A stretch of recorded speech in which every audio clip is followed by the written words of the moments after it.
Hi, అందరికీ నమస్కారం. ఈరోజు మనం పుల్లగా కమ్మగా ఉండేటువంటి మామిడికాయ తురుము పచ్చడి చేసుకుందాం. దానికోసం ముందుగా పుల్లటి మామిడికాయలను తీసుకొని వాటిని శుభ్రంగా కడుక్కొని ఆరనిచ్చి చెక్కు తీసి ఈ విధంగా తురుముకోవాలి. ఈ తురుముకున్న తురుముని ఒక గిన్నెతోటి కొలుసుకోవాలి.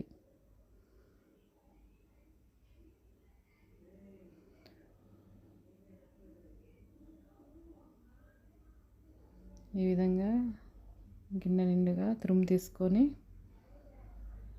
వేరొక బౌల్లోనికి తీసుకోవాలి.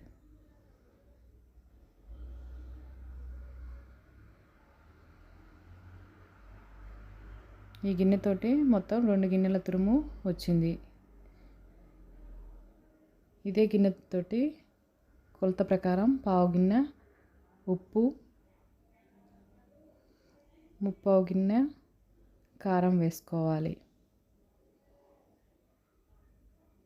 దీనిలోనికి 1 స్పూన్ పసుపు వేసుకోవాలి.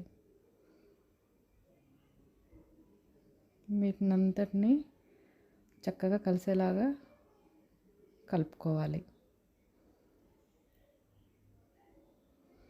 ఇదంతా కలుపుకొని ఒక 10 మినిట్స్ పక్కన పెట్టుకొని 1 స్పూన్ మెంతులు, 2 స్పూన్స్ ఆవాలు సన్నని మంట పైన చిటపటలాడేలా ఫ్రై చేసుకోవాలి.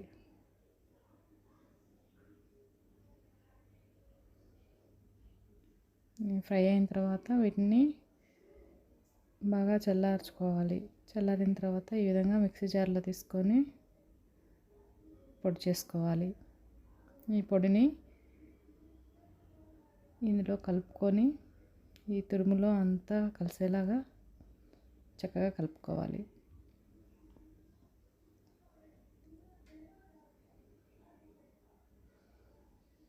ఒక 10 వెల్లుల్లి రెబ్బలను మిక్సీలో వేసుకొని ఈ విధంగా కచ్చాపచ్చాగా రుబ్బి పక్కన పెట్టుకోవాలి. ఇప్పుడు పోపు వేసుకుందాం.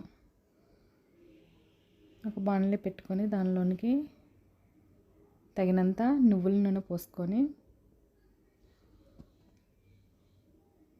ఆయిల్ కొంచెం హీట్ అయిన తర్వాత దీనిలోనికి 4-5 ఎండుమిరపకాయలని ఈ విధంగా తుంపి ఆయిల్లో వేసుకోవాలి. ఇందులోనికి 1 స్పూన్ ఆవాలు, 1 స్పూన్ జీలకర్ర వేసుకొని సన్నని మంటపై ఫ్రై అవ్వనివ్వాలి. ఇప్పుడు మనం కచ్చాపచ్చాగా రుబ్బుకున్న వెల్లుల్లిని వేసి చిన్నగా ఫ్రై చేసుకోవాలి. ఈ విధంగా సిమ్లో ఫ్రై చేసుకొని వెల్లుల్లి రెబ్బలు ఫ్రై అయిన తర్వాత ఇప్పుడు పోపు వేసుకుందాం.